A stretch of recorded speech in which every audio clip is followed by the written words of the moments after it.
In the proceeds of today's event, that is the launch of the book Urbanism Beyond 2020, authored by architect Vinayak Bharne. I call upon Dr. Desh Prabhudesai. His real estate firm Urban Alchemy has organized this event. We request Dr. Desh to accompany today's chief guest, Shri Nilesh Karpral, our Honorable Minister for the Government of Goa, the very dynamic minister holding several important portfolios, that is legislative.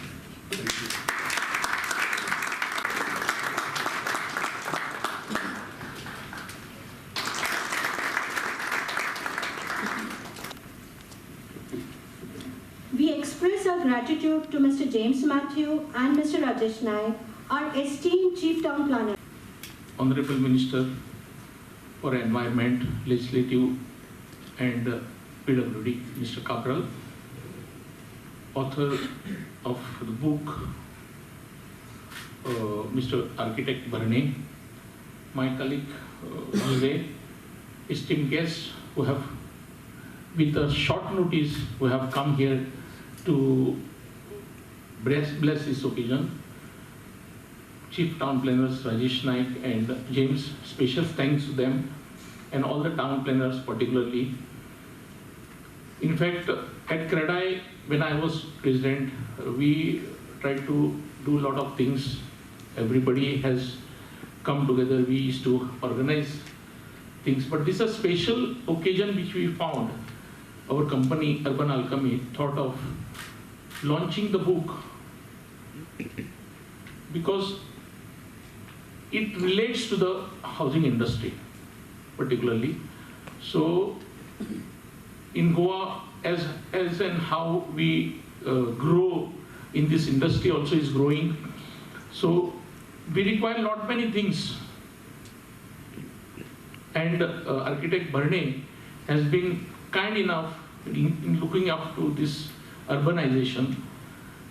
And I think with this book and lot many ideas of his, many of our colleagues have been in touch with him, know him, read his articles, books.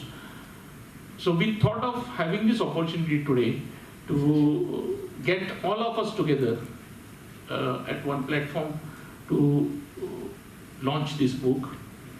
I am thankful to all of you, many of my colleagues from CREDAI, Town Planning and Architectural Division.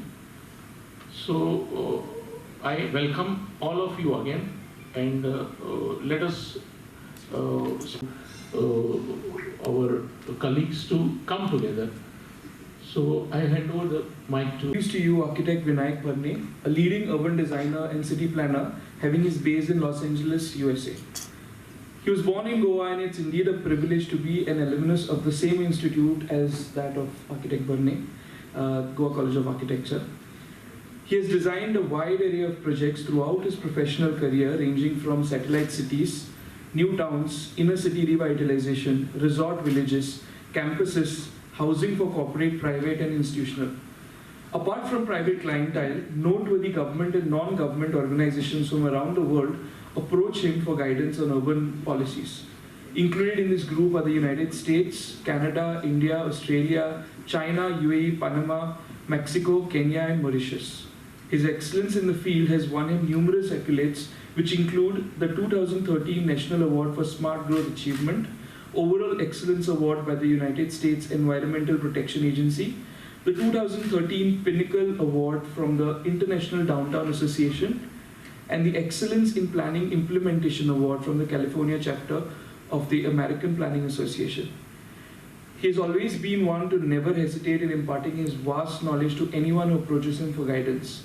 Currently, he is an adjunct professor of urbanism in the School of Architecture at the University of Southern California and the director of the India-Netherlands-based think tank, My Livable City.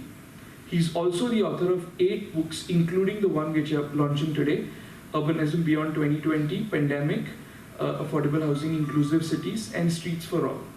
Mr. Bharne is currently settled in the USA with his family, and I welcome you back to your home state and we look forward to hearing you speak and wish your continual guidance in the field of architecture and urbanism. Thank you and have a good evening, everybody.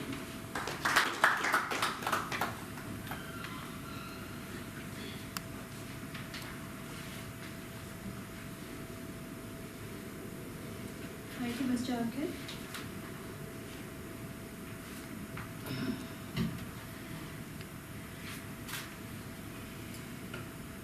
Dr. Desh, you may now.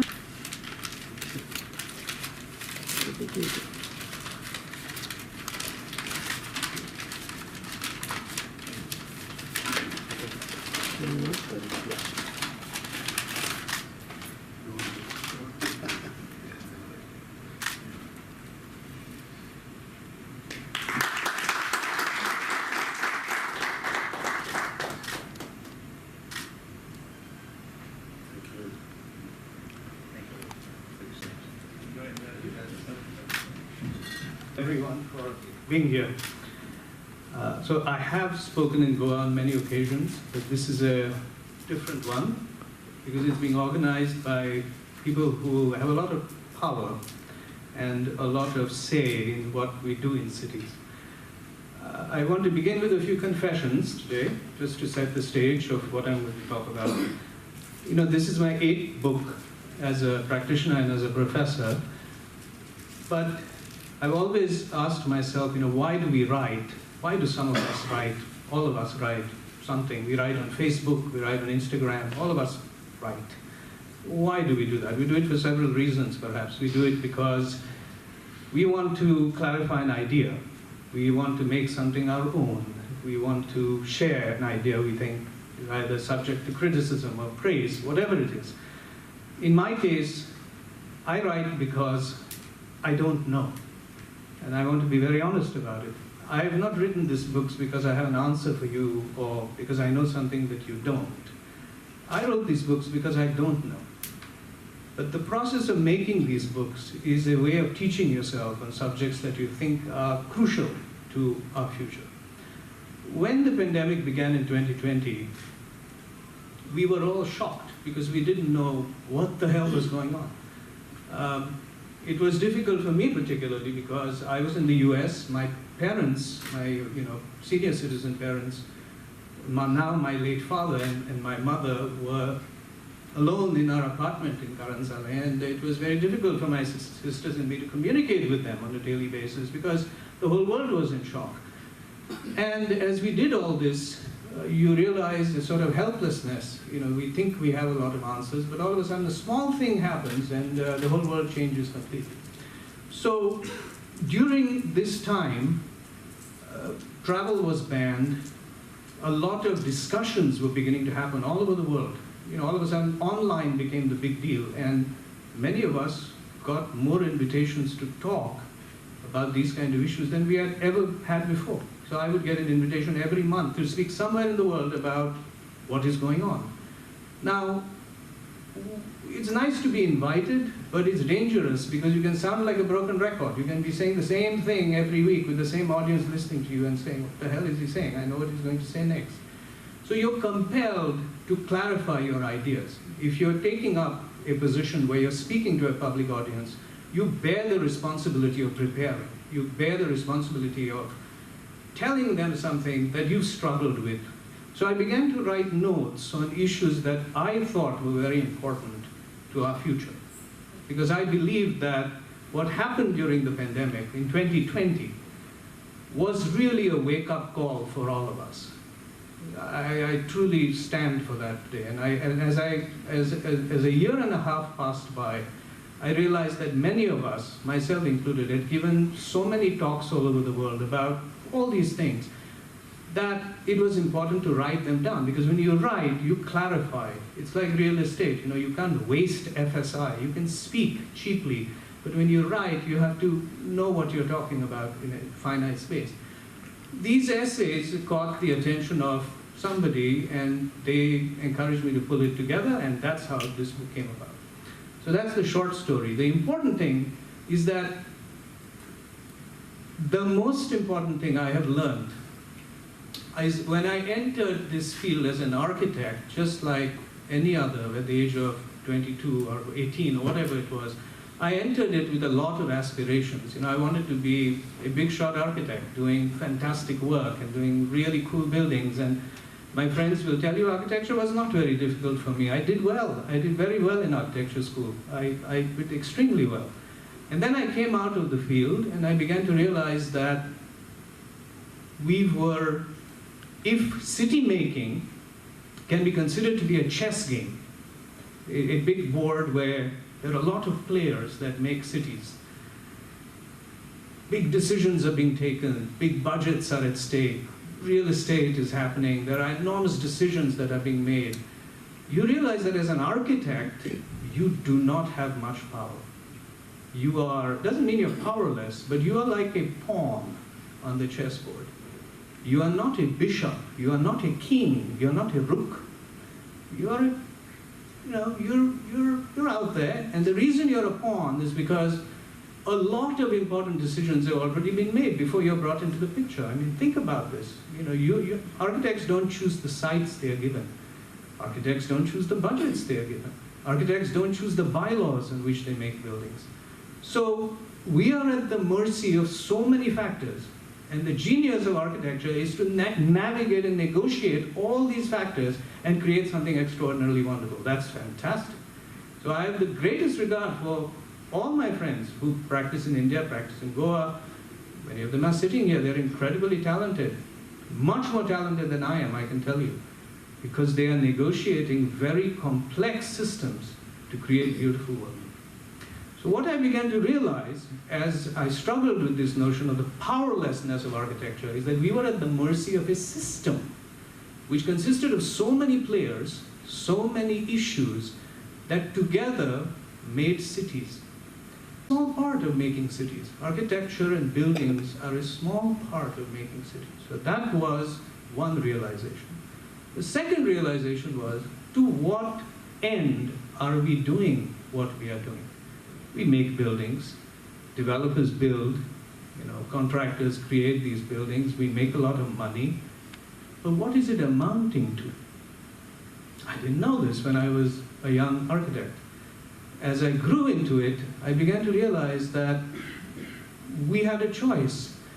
We could either create healthy cities or we could create depressing cities. The choice was really ours. But again, even if I wanted to make healthy cities, I needed a system that would enable me to do that. So it came back again and again to the same thing, that with all my aspirations, I speak for myself, but all my aspirations as a young architect, I had to change the system or engage with changing the system if I wanted to make something better. And then I began to realize that I could not change the system myself. I was powerless. So then you begin to understand that if you want to forge an advocacy about changing the system, you've got to collaborate with players that are 10 times more powerful than you. And that's why I felt really happy when this event was brought to my notice, where the developer organization, the developer body, is now coming together and saying, let's talk about what this means. So Urbanism Beyond 2020 is a book that is a series of 20 essays in which 1,500 word essays. Everyone should hopefully read it. It's a very easy read, not written for architects alone. But they're essays that really talk about 20 subjects that make our cities. And the meta-argument in the book, if there is one, is that at the end of the day, there has to be a goal about what we are doing. And if the pandemic teaches us anything, I think the most important thing the pandemic has taught us is about, if there's something far more important than making money or doing beautiful things or creating great architecture, it's really about just being healthy. That was the thing I realized in the pandemic. My God, 2020 is here. If I catch the damn virus, I could just be gone. So how did this happen? What happened here? It's not like humanity has not gone through epidemics and pandemics before. We've gone through a lot of them. I mean, many of you know these famous plagues and all these things that happened. But what we've learned over the last 20, 30 years, and there is empirical evidence now, is that pandemics and epidemics are directly related to urbanization. That is the big deal. And it's directly related to ecological health. So in other words, I don't know if you know this, but we all talk about climate change, we all talk about sea level rise and all that, but I want you to know that the number one culprit for climate change is urbanization. The way we build our cities is the way we're going to live in the future. So, I think can you hear me? Loud enough? Our cities is going to affect a lot of things. Now, I want to make 2 points before I get into the slides. Thank you. I want to get 2 things I want to get into slides now. The first one is there is a direct relationship between epidemics and pandemics and forests. I want you to know this. If you don't know, just believe me when I say this. This is not me talking. There's a lot of scientific evidence to suggest this. Forest cover, if depleted, creates a lot of havoc in settlements. And the reason is a forest is a balanced habitat of birds, beasts, insects, viruses, bacteria, and they're all living in perfect harmony. That's the way nature made them. We humans are not meant to get in contact with them. We were never meant to get in contact with them. So what happens is, when we encroach into deep forests or beautiful forested landscapes, haphazardly, without any planning, without any thought, a lot of nonsense can happen because you get in touch with these viruses, they get in touch with you, they mutate. You can read about this. So that's one. The second issue is, if you think about what has happened during the pandemic, the demographic that has suffered the most is not you and me. It's the people who earn daily wages. Right? So affordability has come into the limelight. It's a very, very big subject now. And we can see it. I mean, these were the people who double-edged sword. They didn't have access to healthcare on the one hand, and yet, they don't have a choice, so they stay at home because they have to work every day. So there's a lot of these things that came about. Now, what does it mean for a developer body? That's the question I wanted to discuss today, because the crowd here is mainly, I hope, a powerful set of people who have the ability of making decisions and weighing influence and touching upon issues that we architects simply do not get to do. So what I would like to talk about today is some of the work that we have done. I wanted to show work because that's you can read the book, but the work is really where all these issues come through. And talk about some of the struggles that we've had working with developers, some of the success stories we've had in working with developers. And the crucial moral or message that I want to propose today is that, in my opinion, in working all across the world, Ankit told you some of the places I work in, I felt at the end of the day that developers were my best friends. Because of 2 reasons. If I could tell them why we were doing things together towards a greater good, if I could make them the business and the profit that they wanted to, because that's very important for a city. City is an economic engine. We can't be ideological. Economy is crucial to everything. So if we can solve the economic equation for developers, that's a given. But if we can then talk about bigger issues beyond the economics, why we are doing what we are doing, I realized that they were my greatest allies because they could change systems and go into places that I could never dream of going. And that's really the place that I want to talk. That's really the main point that I want to talk about today. Can somebody help me here? And a lot of planners are here too, because what we realized is, although the aspiration and the engines came from developers, you needed members in the system to enable these kind of things. So, for example, you needed town planners, you need municipal leaders, you needed ministers, you needed all of us working together towards common goals of economic profit, healthy cities, happy cities, great architecture, wonderful life, inclusiveness, all these things that we talk about. This is not theory, this can be accomplished. And this can be accomplished with enlightened ways of thinking of development. So that's really what I want to talk about today. This is a project we did in the United States. Now there's one advantage we have in the United States, which is that it's a transparent democratic system, which we have here too, if you think about it. Transparent in the sense that if you don't like something, you can go and talk to your mayor. We have that condition here. I think that's actually quite wonderful. In fact, it's nice that we all have access to our ministers here. You can make a call. You can talk to the mayor. You can talk to the minister. That's fantastic. There are places that don't have this luxury. So I want you to understand, this is a good thing. It's a very good thing. So what happens in places like this is if you have an idea which can make you a lot of economic profit, which can be good for the city, etc., you can advocate to your ministers that this is a both-and situation. This is not theory. You don't have to, lose money to do something. You can do something wonderful. So here is a comprehensive plan for an entire city in the United States. This can be done for Panjim. This can be done for Madgaon in India. What is this trying to do? What you see in the light color is all the existing condition of the city. What you see in dark color,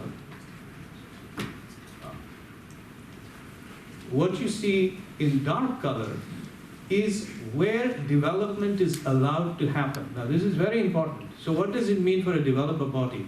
Everything you see in dark buildings on the diagram to the left is where you increase your FSI, if I was to say it in Goan terms. It's a very cool thing, right? Who doesn't like increased FSI? It's a wonderful thing. There's nothing wrong in increasing FSI. Here's why. All our cities have to grow. Okay, so there's no question about it. That's the only way cities grow, towns grow. You have to either go beyond and destroy nature, or you have to infill the city as you go up. There's no third way. If you think about it, it's pure logic. You either go low-rise and you go into the agricultural fields and destroy them, or you infill the city by increasing FSI. I would prefer the latter, because I don't like destroying nature. But the problem is this.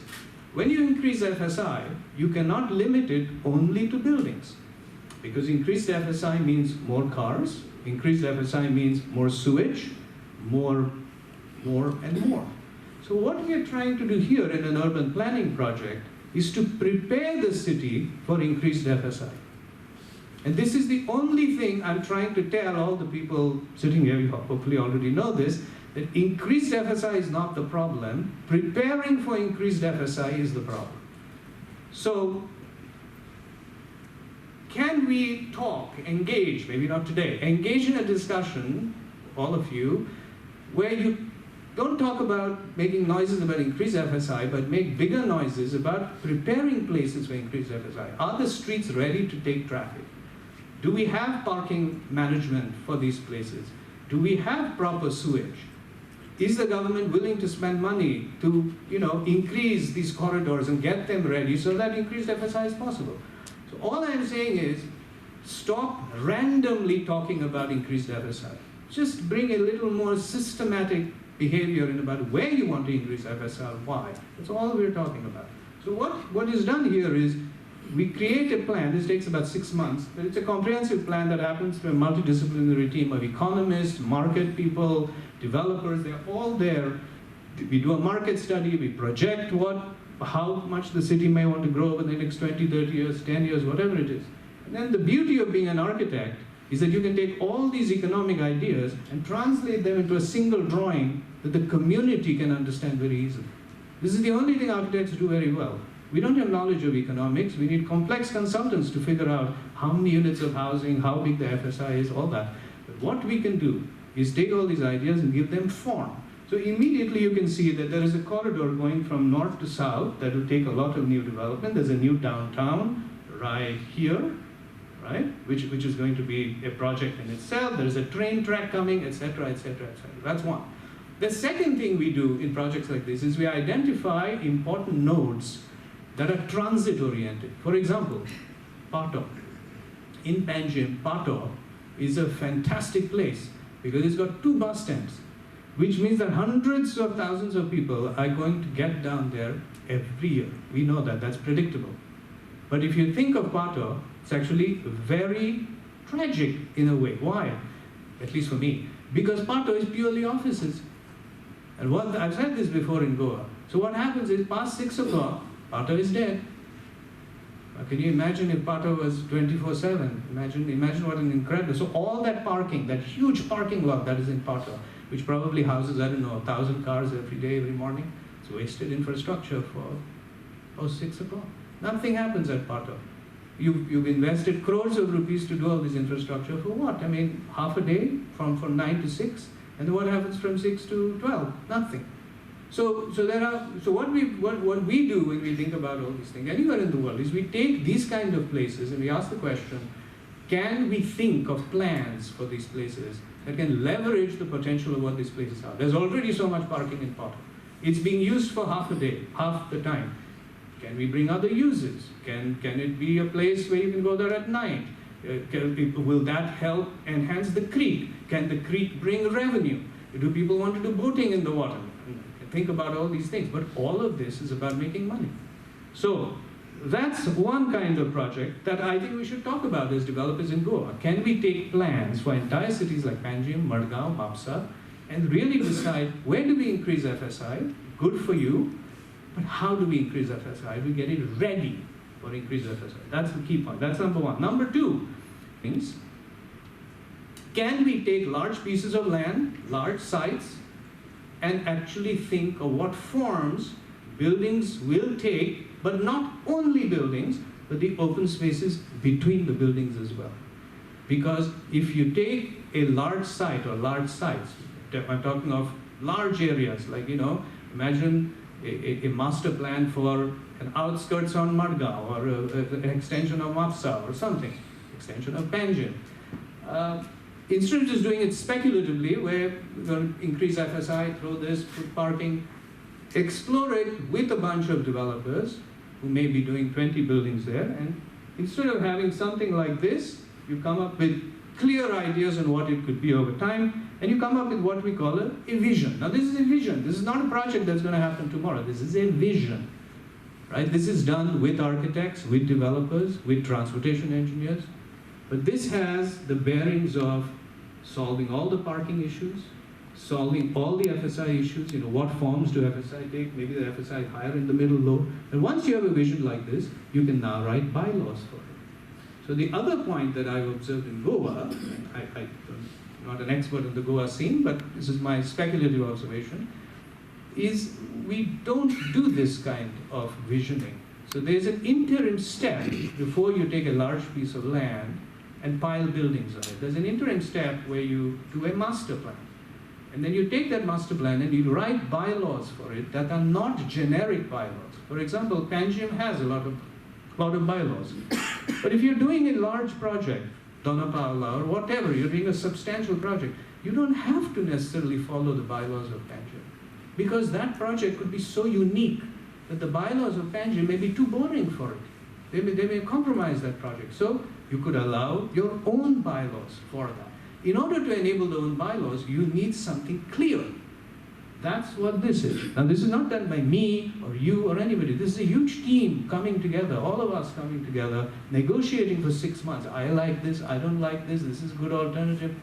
And everything is solved. By the time you're done, every developer, maybe not everyone, but most developers know what they're getting. All the FSI numbers are in there, the coverage numbers are in there, everything is in there. But this is where architects come in. What I'm showing you is a pretty picture which the community can understand. That's the beauty of it. If you give numbers to the community, they're going to be skeptical. They're going to say, I don't believe you. I don't understand this mathematics. You show them a picture like that, they'll believe you. Something good is coming. So that's the other idea. The third idea for development, this is something we could do very much in Goa. This is the second book that I edited last year, is something that's very dear to me and something that I think we should absolutely think about, is streets. Now, we think that streets are places for cars. I know that all of you in this room know that streets are not places for cars. I think we've moved beyond that idea, thank God. We know that streets are for people. We know that streets are for senior citizens. We know that streets are for children. We all know this. But what if I said, in the context of today's evening's talk, streets are for great development. And streets are the greatest engines that will bring you back money for development. So I'm talking to developers, so I'm going to speak your language today, hopefully. So forget the fact that streets are for cars, forget the fact that streets are for children. We'll handle all that. We architects can handle all that. The thing that's very important to you is that streets can fetch you a hell lot of money. Now how? And what role do you play as developers who want to make a lot of profit in the right way, but can do something for the city that is a lot more than just throwing buildings? So what can you do? So this is a project that won many awards. This is a project that has won more awards in my career than any of my other projects. A very simple low-income project that could be done anywhere in the world, not literally, but the method. And this has been done by many cities also. This is a low-income city in the United States, but it can be done elsewhere. This is a disinvested street. In 2010, when the economy of the United States was very low, there was a lot of unemployment and everything, and cities were going bankrupt. They were not doing very well. So this is a street, a 1 mile long street, in the heart of a city that was going bankrupt. There's nothing there. Look at it, it looks like a lockdown street. It was gone. So we were brought in, and a very visionary mayor and minister, they all came together and they said, you know, we've secured some money from the federal government. There's a scheme, Yojnas or whatever you call it in India, and you've secured some money. We'll put some of our own money, and we're going to bring you, all of you as an expert, and now you tell us, how do we bring back our financing engine in our city back? So all of a sudden, you're not an architect, you're more like a financial planner. You know, all of us go to financial planners, you have your CPAs, etc. You have money in the bank, how do you increase it? How do you compound it in the next 10 years? I want to double my money in the next 10 years. Can you give me strategies? And these guys are trained to tell you. So here's a city doing the same thing. The city is saying, look, we're a gigantic corporation, we make millions of dollars every year, but we're going bankrupt. We're not doing very well. We want you to help us now. It's not me, it's our team, it's the whole team. So what do we do? How do you invest this money? Where do you invest it? Do you invest it in private developments and housing? Do you invest it in a large park? So what we said to them is, you have a downtown. That downtown is a lot of shops. That shop, the series of shops is the Chamber of Commerce, which happens in Goa too. These are merchants who know what the hell they're doing. They're wonderful businessmen. They've been there. They've seen ups and downs. They're really good. So can we tap into the street as a resource and do something that really lays the land values of the street and bring new development that people really want to live there and they're going to pay a lot of money to live there? Now, how do you do this? It's very simple, right? You take a certain portion of the city and you make a street that is iconic. You make something that is so different from the rest of the city that people say, you know, if I can afford it, I want to live there. So what we did here is, we took the central lanes of this empty street. We put pervious paving. This is very important. We will talk about this in the question and answers. You know, asphalt is dangerous. It's terrible because it's impervious. The moment you put pervious paving, there's a lot of good things that are happening. Water is going into the ground, particularly in Goa where there's monsoons. I mean, we'll talk about the flooding problem later. That's a whole other discussion. But I can tell you it's solvable in Panjim. Very easily solvable. I don't want to give you a lecture on that, but in my opinion, it can be solved very easily. But right here, you have, you know, the central lanes, pervious paving. Now, instead of leaving it as pedestrian only, which is a big mistake, by the way, never make streets pedestrian only. That's a big mistake, and we can talk about why. You put parking. So all of a sudden, instead of paying for parking and building parking garages and doing all that stuff, which costs money, you've now taken 2 or 3 middle lanes, you parked it. That's good. But just as easily on a weekend or something, you can do this. Right? So it's very easy, nothing big about it. So far, this is nice. Some architects have done some cute little design and life is good. What's the big deal? The big deal is this, which is this thing gets implemented. Now, I cannot take credit for this because I did not implement it. I just designed it. It was implemented by the Chamber of Commerce, the developers, the merchants, the city officials, the ministers. They were the ones who made this happen. We can do all the designs we want, but you need someone to back you. So what I'm trying to get at is, this is a collaborative process. I mean, we can do our part, but we need the other people to follow through. You know, all the landowners on this street contributed. They agreed, they didn't oppose. This is very important, right? If they said, no, no, we don't want this to happen, it would never happen. So the 16 blocks on this street, they came together and they said, you know what, we agree. We've talked to the economic consultants, we've talked to the market consultants. We believe that if we implement this project, land prices will increase, developers will come. So let's do this. So in 8 months, since we finished the construction documents, the street was constructed. You can see over 10 years, the trees have grown. Okay, so still what's the big deal? The big deal is, this is the implementation. Took us a year to get here, but this is where it really hits the mark. Over the next 3 years since this street was built, it became 2 things. It became socially inclusive, because if you're a wealthy person owning a Maserati or a BMW, or if you're a simple person not owning a BMW, you can still hang out in this beautiful street. You know, it's a place where everyone wants to hang out. land values went up. Developers from all around the two or three cities around this place wanted to build in this piece of land because it now had shot up to such an iconic place that everyone wanted to live here. So housing came in, affordable housing came in, museums came in. This is what the Christmas parades were celebrated. This is the one on the top is the Christmas parade, and the one at the bottom is the weekly farmers market. All right, so these were all small tactics that the city was doing to generate money. We'll make little money here.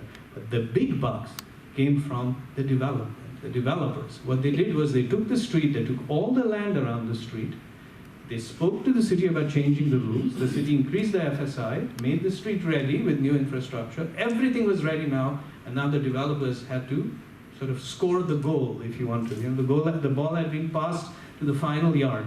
And this is what they did. This is what the downtown looked like in 2010 when we came to the city of Lancaster.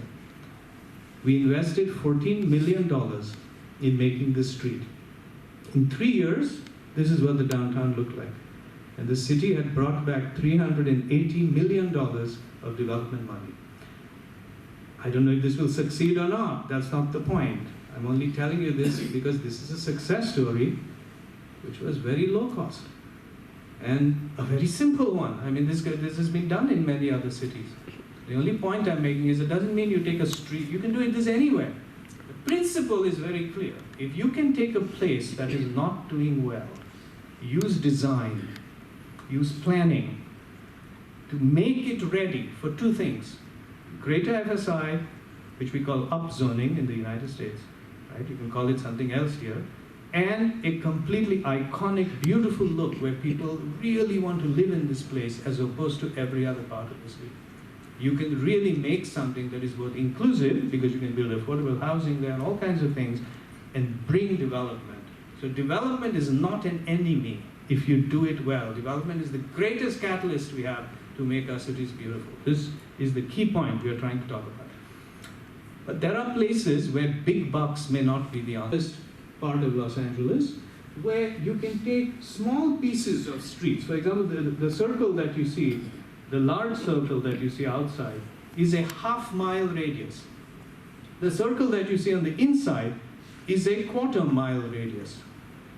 And this little street right here is the main street where a lot of, this is like 18 June Road, the commercial spine in the middle of a neighborhood. And you take a small portion of that commercial spine, a small portion, 2 blocks, 3 blocks. And what we did here is we created renderings to show them how this street could behave differently in different times of the year, of the day. So it could be a vehicular road most of the time. It could have, a Shigmo parade. It could do whatever, right? I mean, we know this. But the simple idea is that instead of making this just pretty pictures, you create an almanac, a calendar, right, which is managed by the city. So you can see there's a daily, there's a weekly, and there's an annual. And this little street becomes a kind of a stage that is managed by the Chamber of Commerce and the developers. On Monday, it's this way. On Wednesday, it's this way. On Friday, it's this way. Now, what's the advantage of doing this? It's a magnet to bring people. The moment you start bringing people to streets and to the heart of certain neighborhoods, people want to be there. When people want to be there, you want to build more. You want to build buildings. There's more profit. There's more commercial activity. So this is where design can actually come in. So the lesson here is not about massive investment. It's about strategic thinking. You can take portions of Pension. It doesn't have to be a street. You can take Azad Maidan. You can take some small area, some tiny little thing, but make it so interesting that people want to come in and do something expensive around it. And they're willing to invest the money. They're willing to pay more. They're willing to do high quality work because they are guaranteed that people want to be there. So this is fascinating when you think about that. Highways. I know that a lot of highways and all kinds of things happening in Goa and other places. Nothing wrong with that. I know there's a lot of criticism, etc. But things have to happen. I mean, it's very expensive to go underground. In my opinion, I was just in Pune. There's a lot of metro constructions going on. Overleaps, all kinds of things. There's a lot of criticism. I have a slightly different attitude to it. I think streets in India, roads in India are way too narrow, frankly, in my opinion, to have on-grade trains or bus lines. It's just not possible. Going underground is very expensive, so overhead is probably the only way we're going to be realistic, at least over the next 10, 20 years. The question is, how do we think of infrastructure? That's the question. Is it just engineering or is it something else? So this is a project where you begin to rethink the potential of infrastructure for development. So this is what I'm trying to tell you. Before you build infrastructure, can you think of it with development? That's the only thing. So instead of just saying, here's a 80 crore project, we're going to give it to an engineering firm and that's it. That's it, they're going to do it. Before you go there, can you just say, well, it's going to happen, but can we sit for 10 minutes and talk about development potential? Can there be development around it? Can there be development under it? Can there be development above it? Can we make money? Can we think of it? Is it only a freeway, or can the freeway be development? That's the question we're asking. So this is a freeway stub, a massive freeway going through the middle of a city. And this was an incredible 70 acres of land. I don't know how many hectares that is, but 70 acres of land was being taken away to build a freeway stub. And why were they building a freeway? Because they thought building a wide freeway would take all the traffic through the city from one side to the other. Because there is this misconception that if you build wide roads, more traffic will flow through. That's a misconception. Now, I'm not a traffic expert, but I work with traffic experts. So when we did studies on this stuff, we realized that for the volume of traffic, not today, that is anticipated in 20 years with increased FSI, you don't need more than 4 lanes of traffic to take all the cars through. This was wide enough for 10 lanes of traffic. So you don't need it. This is where traffic engineers can come in and they can project. It's engineering, You don't need 4 to 6 lanes maybe, but that's it. So there was a lot of land here. So what we did, and this is fascinating, this is not a bunch of architects. What happened in this case is a bunch of citizens. Just citizens, all of us, forget our profession. We just came together. We spent 4 weekends. We had economists, we had market consultants, everyone, and we said, can we show the mayor and the council of the city how they can talk to the transportation authorities instead of just building a 10-lane freeway? Can we convince them that you can only build a 4-lane road, take all the traffic over the next 20 years, take the rest of the land and develop it and bring incredible amounts of money back to the city? Because the problem is when you build only infrastructure, it's only investment for the infrastructure. If you do infrastructure with development, you're bringing back money into the city. So what we did here is this is where urban designers and architects do. We draw, right? So we showed them this is the before Google shot and this is the after shot. Now what is this after shot? You can see that the green boulevard is the 4-lane boulevard that takes the traffic from one side to the other. And all the land now that is available on the side is developed into, crores and crores of rupees worth of real estate, which can bring back tax and money into the city. Now the good news about countries like the US, even here, you can take these ideas to the ministers, you can talk to them about it. And if there is empirical evidence and studies to suggest that it's a good thing with the community's backing, I'm very proud to tell you, can't take credit for this, but the transportation authorities have stopped the freeway now. All the land has been given back to the city, and the city is now about to issue a tender, as you call it, to create a master plan for this area, because the city is now convinced that this vision is what it should be doing. So all I'm trying to say is, building infrastructure is going to happen. But if we can now talk about development with infrastructure, it can actually be economically beneficial. The theme I'm going to stress again and again today is money, because that's the key. Otherwise, we are talking pie in the sky. It's all about economic development, but economic development intelligently done, which creates beautiful places for all of us to hang out in. Creeks. We have some wonderful creeks all over Goa. They are enormous sites for development. Why? Because if you can restore the creeks, I would love to live on. Who wouldn't love to live in an apartment or a house looking down into a restored creek? So one of the things we've been trying to do is, just like we prepare streets, we prepare creeks. This is a project in China, but you could be doing it anywhere. You take, we've thought of creeks over the last 20, 30 years as backwaters, and we channelized them, we concretized them, we made them dirty. right? We become garbage dumps. I know there's a lot of effort and a lot of talk in Vancouver about restoring creeks everywhere in Goa. It's a good thing. But the point is, it's not about restoring the creek. It's about doing a lot more. It's about it's about taking the creek's potential as a place to live. Because if it's only about the creek, again, you're only investing money. You're not getting any return. It is about planning the land around the creek in such a way that you can now bring housing, bring development. The other thing, at least we've learned, is it's a bad idea to restore creeks without putting housing on them. You know why? Because they always become garbage dumps. If you restore a creek, and there are numerous case studies we've studied about this, you restore a creek, you poured crores of rupees and you restored a creek, but you don't have any buildings on it, you don't have any eyes looking into the creek, there's no security. Within 20, 30 years, 10 years, 5 years, it just returns to become a negative space. There's crime, it's dangerous, people don't want to hang out there after 6 o'clock. So if you can bring eyes onto the creek in the proper form, creeks are the greatest thing. Greatest lesson of this is Amsterdam. I mean, forget the fact that it's in the West. The lesson is very clear. All of you have been to Amsterdam, many of you have been to Amsterdam. The canals of Amsterdam only work because they have housing on both sides of it. I mean, that's the beauty of it. It's not the canal is there, but you've got housing. And there's 4 stories, and you've got people looking down into the creek all the time. If somebody's doing mischief on the creek, the police are called immediately. So that's the lesson, that's the opportunity we have in Goa and all these places. We have all these places, there's a lot of talk about restoring them.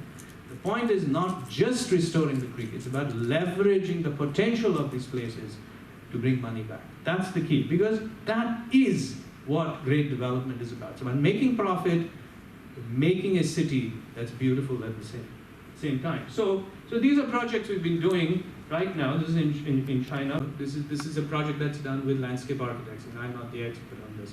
And these are explorations, these are studies that we've been doing. This is stopped now. This is something we did some years ago. The second last one is about planning entire townships. Now, there are townships happening in Goa as well. Nothing wrong with that. There are campuses that are being planned in Goa. I follow the Goan news. That's wonderful.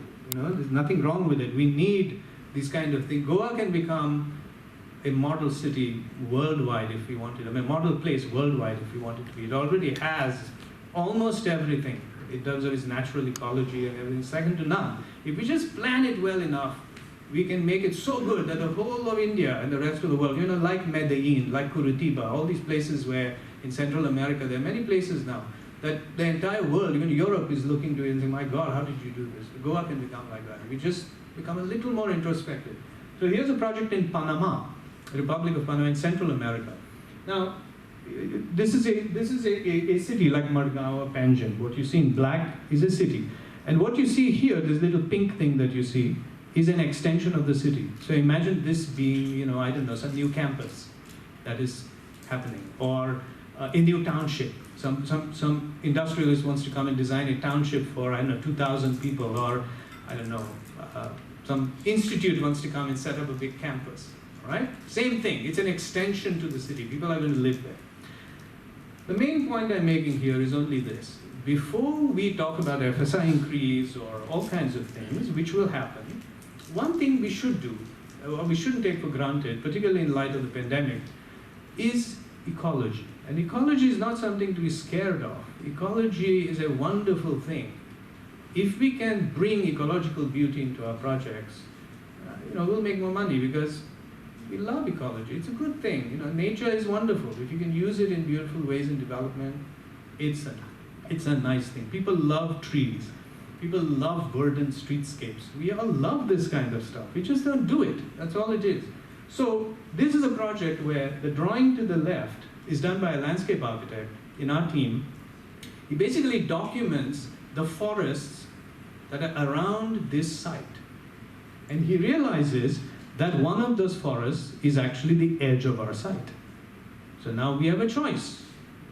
We can either demolish that forest and make more area to build buildings, or we can keep the forest as an asset and change the rules to make sure that we can increase the FSI just enough to get the same amount of FSI total as we would without losing the forest. That's number one. Number two, he goes into the forest and documents all the tropical species of trees that are in the forest. So not a very difficult thing to do. Now what's so nice about documenting all these trees? If you plant native trees, and the same climate as India, Panama is the same climate. Panama, it rains for 9 months a year. Here it rains for 6 months a year. The beauty is, you drop a seed in the earth, it'll become a tree. That's the great gift. In Los Angeles, we struggle with this because it's a desert climate. You plant the seed and keep watering it and all kinds of nonsense. Here, trees are a given. So if you document all the native landscape, you can actually take that native landscape and all the streets in your township or your campus can be that native landscape. Landscape architects are sitting in the audience, right? I mean, this is simple knowledge. And then with this, you create a master plan. Now, this is a master plan. I'm not saying this is a great master plan or anything. This could be done in various ways. But the point is two things. One, you preserve the forest, which you see to the left-hand side. Second, you take a massive highway or a freeway that's in front right here, and you convert it into a forest. This is what we call foresting the city, which is you plant this and make it a fantastic street. You don't leave it as a highway. And then you create a self-sustaining township. This could be a campus, this could be IIT, this could be whatever it wants to be. I don't know what it is. But the point is that it's now designed in a way that has nature, it has parks, it has streets, it has trees, it has everything. It is not a bunch of buildings thrown with FSI in it. The FSI is already there, but now you've created a lot more. That's all we're talking about. So this middle layer of planning and urban design is what is missing in architecture in Goa. That's all I'm trying to say essentially. There's only one thing missing. Goa has incredible architectural talent. I have never doubted that, and I will say this in public. Goa has fantastic architectural talent. We don't need architects to come from outside. There are fantastic architects. Many of them are sitting right here. But we don't have urbanism. We do not have this middle layer that we're talking about. And if we bring that in, it can make you a lot more money because of the kinds of things I'm talking about, and it can create things that we are missing. That's the key message. Last point. In Goa, as in the rest of India, the only form of development that we are really doing is freestanding mid-rise buildings. So in other words, the only expression that FSI is taking is 4, 5, 6, 10-story towers. You can see them everywhere. There is no other model in the mid-rise territory. This is the remnant of a scheme that Le Corbusier proposed a long time ago. He was doing it for a different time. Personally, I don't think he knew what he was doing. He's a great architect, but he's a terrible town planner. I've always said that, but that's a different discussion. He's a great architect. So this model went all over the world, and it destroyed cities. Now, I wouldn't have said this if, I don't know how many of you are completely happy with the city you live in. I mean, if you had told me, oh my God, Panjim is so perfect that we don't need to discuss it anymore. Panjim is perfect. Then I would say, we don't need to do anything. Let's have dinner, But I don't hear that. I mean, it's good we don't hear that because people realize there's a lot Panjim could be, a lot Madgaon could do. I mean, there's scope for improvement, right? And one of the scopes is this idea, which is FSI, because it doesn't clarify form. You just, talented architects do beautiful things with FSI, but we are not talking only of talented architects. Every architect is not talented. That's the fact. So we have to control them. We have to give them enough guidance to make sure everything is going. So what are some alternatives? One alternative, I'm not saying it's good or bad, but one alternative is you don't think of towers. You take large sites, and instead of putting towers, you make networks of buildings, right? So this is a complex. That's a possibility in a large scale. This is a possibility. This is a unique one because we have a train going right under the building. You can see it right here. Right? So what we are trying to do in other parts of the world is train stations are places where we design higher density. And the reason we are doing this is because we don't want people to drive. Driving is a problem because more parking, more congestion. So we're incentivizing people to live and take public transport. So this is a project we did right on the train. The train goes through the building, right? That's one. The second idea is what a lot of Indian architects have already told us, that the answer to density is not high-rise, it's low-rise. So you can do 100 dwelling units to the acre. I don't know how much that is in hectares, but 100 dwelling units to the acre, either in the form of 10-story towers with large spaces in the middle of them, or you can do 100 dwelling units to the acre in a project like this, which is 5, 4, and 3 stories only. You can, right? You just haven't tried it. Now, why have we not tried it? Not because architects don't know how to do it, because the bylaws don't allow you to. That's the key. Okay, so I want to say one more thing here, because we can talk about this in the question answers. You know, if you think about it in Panjim alone, I was raised in Panjim. You think about Panjim, and you take a building, you take the garden next to Church Square. You know, that big, beautiful municipal garden next to Church Square. There's Sosa Towers, there's the Value building. These are massive buildings. When these buildings were designed, the bylaws were different. There was no parking requirement. Do you realize that?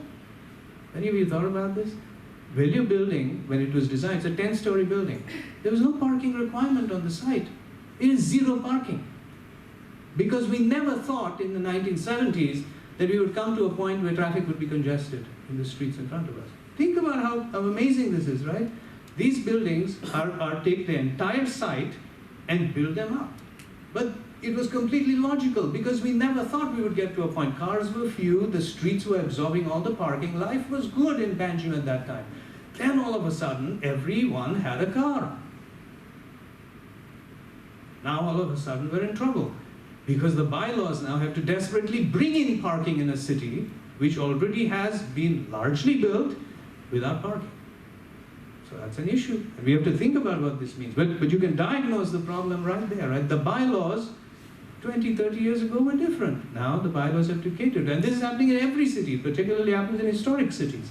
So these are things we need to know. They're right in front of us. And there are solutions to it, which we can talk about, right? So that's number one. The point I'm making is, if we change some of the rules and talk about bylaws with town planning, etc., we can facilitate different products in the market. So somebody was reminding me that in my last talk in 2018 or 19, I had apparently said that I want to buy an apartment for my parents, but I don't want to do it because all the apartments look the same in Goa, and I'll stick to that. It is true, you know, every apartment, whether it is in Aldona or in the middle of Panjim, it's the same apartment, you know, it's like the architecture can be different, it's the same apartment. I get into a lobby, I go up an elevator, I have a balcony, I look out. I don't have anything else. I want something else, but I don't have it. Not because architects and developers don't want to do it, but because the system, the bylaws don't allow it. So that's something for us to think about. The third idea is, how do you change the idea of an apartment? What are the alternatives to an apartment? And I'm asking this because of my own mother. All right? Now, my father passed away last year. My mother is a senior citizen. She wants to live a, happy life. Right now, the only choice I have is an apartment where I enter from one side, I have a balcony, 2 buildings. That's nothing wrong with it. But are there other choices? Are there other ways of thinking about housing? So one of the things we've been trying to do by changing the rules, okay, is talk about community housing, right? Not in the form of corridors and elevators, but actually mid-rise, low-rise housing, which is built around courtyards.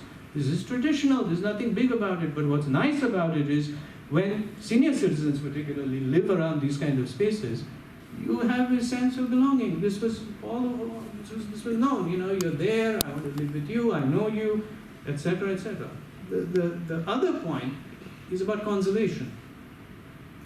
So many houses are being demolished in Goa for obvious reasons, right in the middle of the city, old houses, because new buildings have to be built. That's the reality. But is that the only way? Is that where the buck ends? Or can we talk of other ways of reusing parts of old houses? In many other parts of the world, there is now a huge incentive that is being given to developers, that if a developer reuses parts of old buildings, you're going to get increased FSI. That's a wonderful thing. So that there are other rules that could be done in town planning where you incentivize, you give developers more density, you give them subsidies, you give them rewards to make more money. if they actually are progressive about saving certain parts. Why would we not save old houses? Why would we not save pieces of old houses? Why would we not reuse the windows of old houses? This is very interesting question, right? Why does everything have to be built completely from scratch? So I'll end with 3 things. Returning back, end with 2 projects. This is a project which is in Eastern Europe, where the idea of the catalyst for development is not the building. It is the space between the building, getting it ready for development. So you create a long space, you connect a park to a new plaza. All those dark lines that you see along the street are where the buildings are going to be. And you write the bylaws for it and you say, well, this is a vision. These kind of visions is what Goa is missing. We have never done this in Goa. We only show buildings. And what I'm saying again and again is, there's a missing link. There's town planning, there's architecture, but there is a bridge in the middle of it. That bridge is missing in Goa. If we can build that bridge through projects like this, through coming together and talking about it, I think we're going to get somewhere wonderful. So I'll end with a last thing. This is a hypothetical project. I'm doing this with one of my friends. Siddha is sitting right there. This is a study we did for the church square. A vision, just a vision. We just came together and we said, nostalgic. Now, if we think about Church Square, there's nothing wrong with Church Square. It's a beautiful square. The only problem with Church Square, like the rest of Panjim, is it's overparked. And there's no choice. I mean, that's just life. Kamath Hotel, I can barely get into it because there's motorcycles everywhere. It's life. Now, if I start talking about grand schemes for Church Square, let's make it only pedestrian friendly, let's remove all the cars, that's all theoretical. I don't think it's ever going to happen. I mean, you do something crazy, you're going to disrupt the traffic flow. Panjim right now is so much of a pressure cooker when it comes to traffic that if you close any street to traffic, it's going to explode, I think. If you close any one street to traffic, the only reason Panjim is working right now is because it's a grid. And traffic can flow from one side to the other. If you take one street and choke it, you're going to have a problem. So, in my opinion, what we're talking about here, this is the point. I'm not showing you the scheme. The point is, we cannot do anything in Panjim or Madgaon or Mapsa. That's big in scale. That's a dangerous proposition because it will fail. It will fail. It's more prone to failing. It could be dangerous in the community's eyes. So the best way of thinking about it is either we keep it transparent, where we show these ideas to the community. In other words, you don't just say, I'm going to do this tomorrow and the church square will change or the Madgaon garden will change all of a sudden. It's going to send out assurance for everyone that we don't have, or we have, but they're random. So I'm just showing you this as a sort of a conclusion point to drive it back to Goa. The result is, you now have a vision. This is not architecture. This is not going to happen tomorrow. But it gives you all the points to think about. And what are these thoughts? Every single thought that is in this master plan, okay, do this, do that, create a plaza here, is an investment. So eventually, it boils down that if you want to enhance Church Square or change whatever, it boils down to a series of 5 or 10 steps. Each step is a project. The first step will cost you 1 crore, the second will cost you 10 crores, the third one will cost you 8 crores, fourth one maybe half a crore. Bottom line is, you now have a blueprint that you can test. And if the first one is successful, you do number 2. If the first one fails, maybe you go to number 5. That is what planning is all about. So I'll leave you with this thought, okay? I've often been told that, I'll say it this way. Every time I'm asked to give a talk or anywhere in the world, because I practice not in one place but across the world, the danger in being a global practitioner is like you really never get to know a place deeply because you're always like a butterfly. You're in Panama one day, you're in India the next day. That's the joy of being a global practitioner. You're scattered. And then you realize that because you're scattered, you need collaborators that are local. You need people who know their place incredibly well. You can never be the authority. You cannot say, this is my plan. So if we are to do anything in Goa, my last sort of advice to all of you, if I can call it advice, is do not leave anything in Goa exclusively to people or consultants from outside Goa. That is a big mistake. And why am I saying this? Particularly, when you're paying so much money to them. Create alliances where there are teams of local people who know their city well and people from outside. Why am I saying this? People from outside, or whoever you bring as experts, have experience. They've done these projects elsewhere. They have technical knowledge. They have knowledge of other things that work and don't work, but they do not know the pulse of your city. They do not know the nature of who you are. By talking to them, the project gets better. When they take their check, pack their bags and leave, you are the one that has to live with it. So I'll end on this note. I've always sort of emphasized that there's a saying, it says that never take advice from anyone who does not have to live with the consequences of their advice. Right? So I'll say it again. Okay? Never take advice from anybody who doesn't have to live with the consequences of their advice. Because I can give you a lot of advice, you can give me a lot of advice. But if I don't have to live with my advice, I'm cool. I can give you a lot of advice. Okay. That's the bad part about it. The good part about it is, well, then why do you go to a doctor? A doctor doesn't have to live with the consequences. If you have a fracture or you have a pain in your butt or whatever, the doctor doesn't have to live with that. So why do you go to a doctor? You go to a doctor because a doctor has training in understanding a situation that you do not. That's all it is. All right. So if my tummy is aching or my back is aching, I go to a doctor. Now a good doctor will say. A good doctor won't say, oh, okay, I think I know what's going on. I'll give you an injection, life will be good. That's an average doctor. A good doctor will say, or a bad doctor. Good doctor will say, tell me about your father. Tell me about your family history. What did you eat today? What do you do? What's your lifestyle like? You okay? You're drinking too much? What's going on? And then they'll diagnose something. They'll diagnose the situation.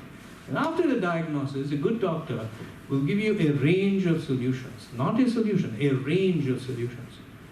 He or she would probably say, okay, you have three choices. One, you can change your diet for over a year and you'll get perfectly fine.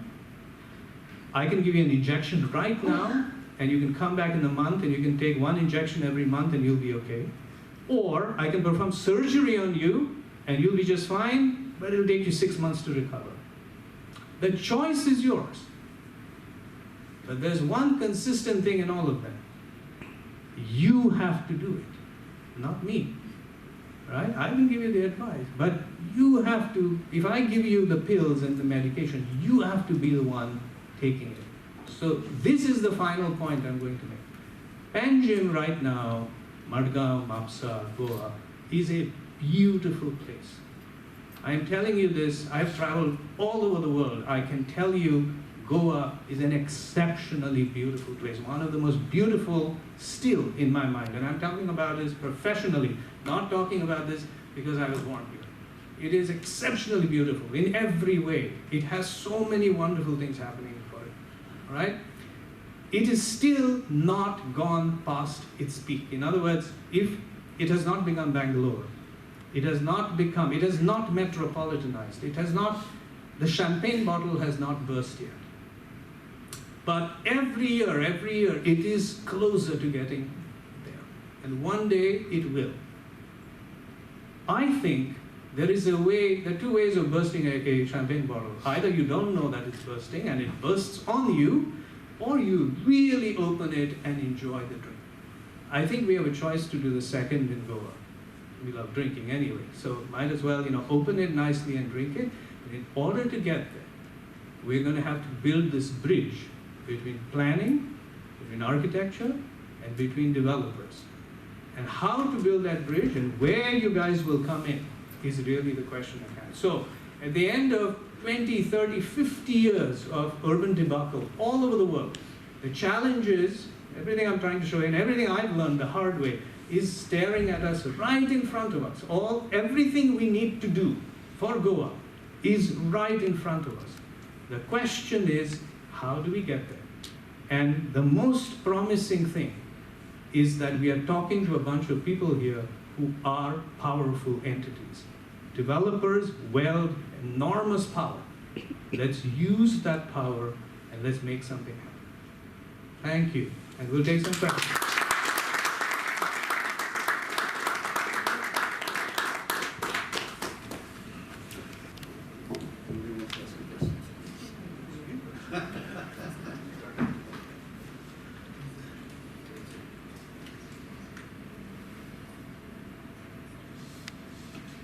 you, architect. Better.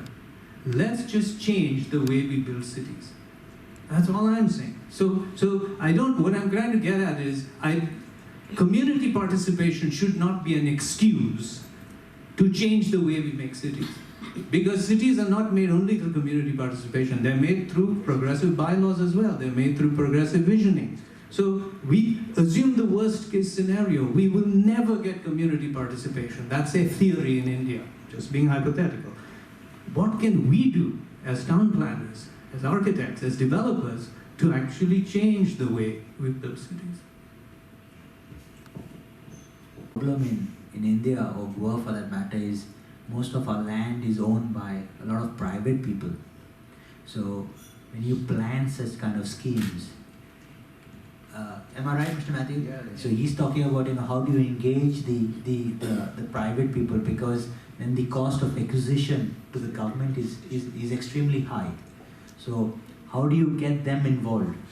So I think that's what he's trying to say, because he's saying he wanted to know how in other parts of the world, how the ownership, is it privately owned, or does the government own the land? So that's what he's trying to say.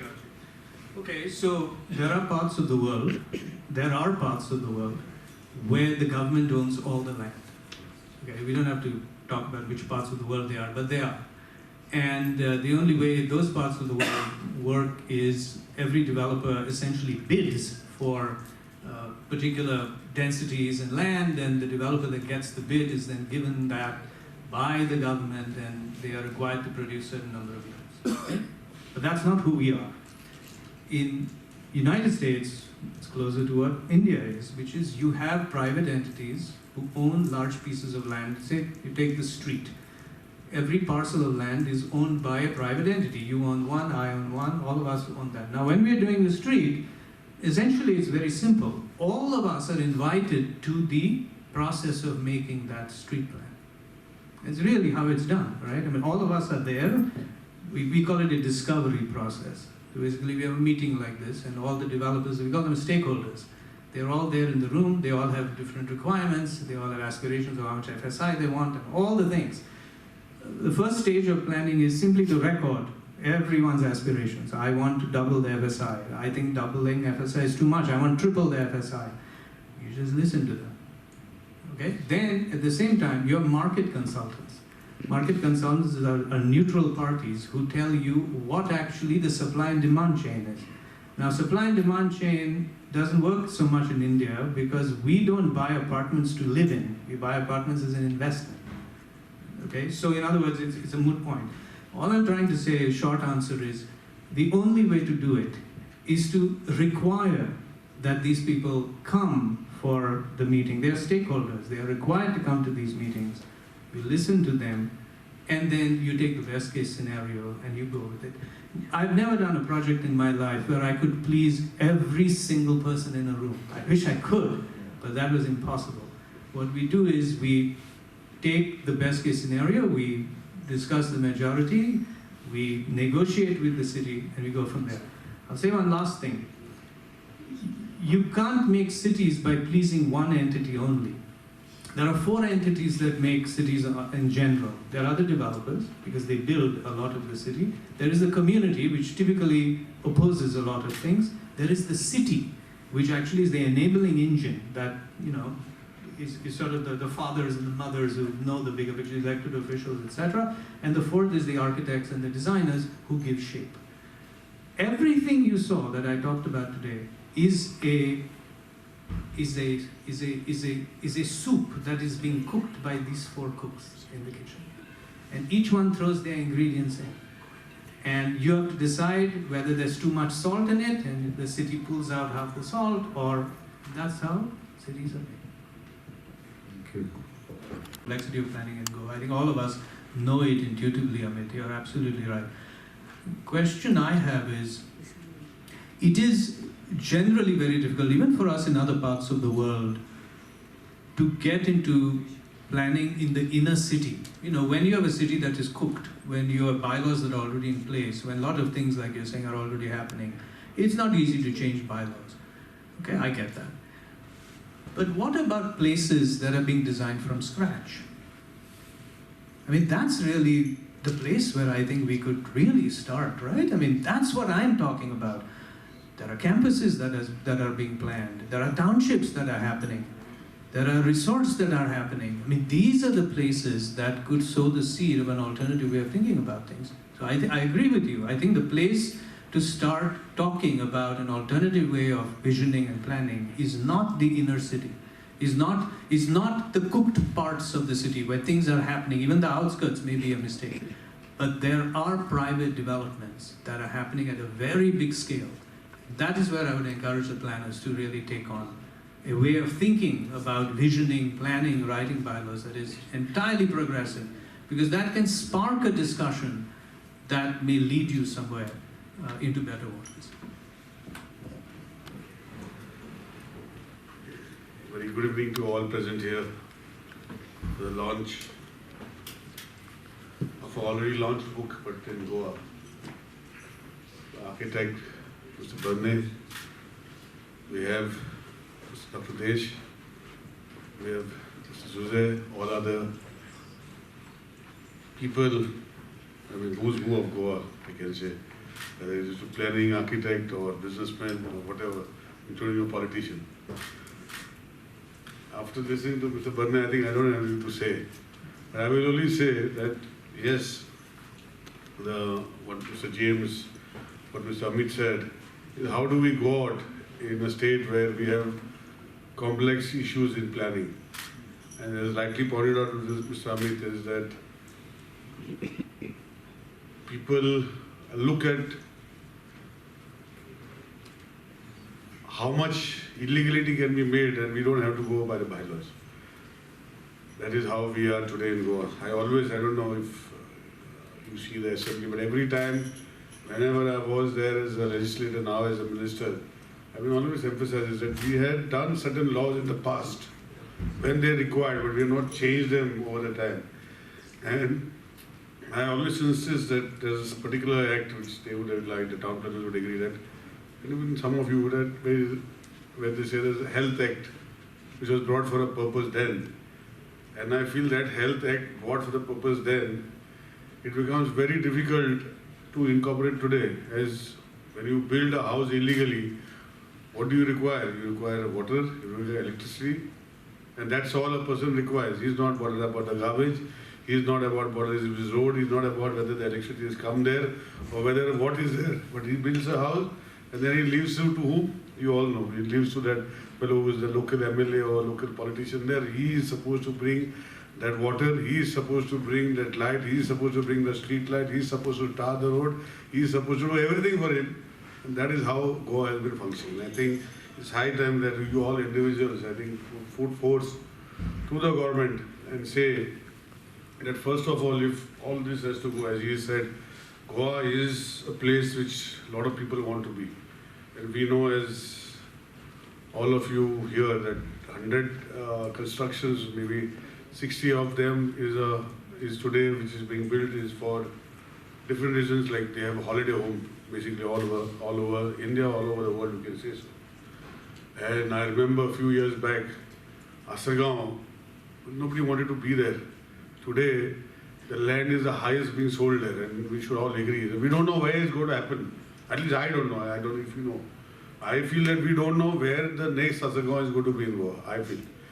And that is why, what I feel that the first thing if we want to plan is, what they said, and we all feel, at least I feel that we should all plan as a political class that yes, Goa should go, we should not break open, as he said. When he says you should open the champagne, drink it peacefully. That's a nicely put wording, you can say. But one day, it will just break. And that day should not come to Goa, as what Mr. Bharne has emphasized on.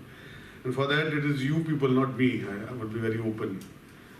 That getting together and planning the entire Goa instead of overall planning. And I think that planning has happened in 2020, as 2021 plan, when it was done many years back. 21 is over, 22 is started. They are here. I have seen circulars coming in, circulars going out, things becoming simpler and being difficult. But that is what they have been facing. That's why I asked Rajesh, what is happening? You're exercising too much. He's saying the pressure has made him pull down. But anyhow, James is not saying that, I hope. But anyhow, what we have to say is, I think you all people are responsible enough. You have to speak where you have to speak. You have to make a statement where you have to make a statement and stay by the statement. And whatever, I think I have been open enough to say what it is. And I think Mr. Bharne has made a point. And he has come to Goa, he has expressed himself. I think we have to take it forward from here. He has given his idea. And we are, that's what he said, even if we bring people from outside and here, it is the people who are here will take it to the logical end. And that's what we are here for. Thank you for inviting me, Mr. Desh, Dr. Desh, and hearing to me, and I hope we all can contribute something to our lovely Goa. Thank you. Alchemy Real Estate, in association with Credai Goa, would like to express my sincere gratitude to all of you for joining us today to celebrate the launch of Mr. Vinayak Bharne's new book, Urbanism Beyond 2020. I especially wish to thank our chief guest for the day, Shri Nilesh Cabral, for gracing us with his presence today. Along with architect Rajesh Naik and Mr. James Matthew for adding to the charm of this event. I also wish to extend my wishes to Mr. Giuseppe Braganza for joining us this fine evening. Furthermore, I pass my gratitude to the team at Vivanta by Taj, especially Ms. Nikita, for hosting us today and organizing the event in a seamless manner. I also express my heartfelt thanks to Ms. Ruby from Credai Goa for being the backbone in organizing this event in a well-planned manner. Thank you.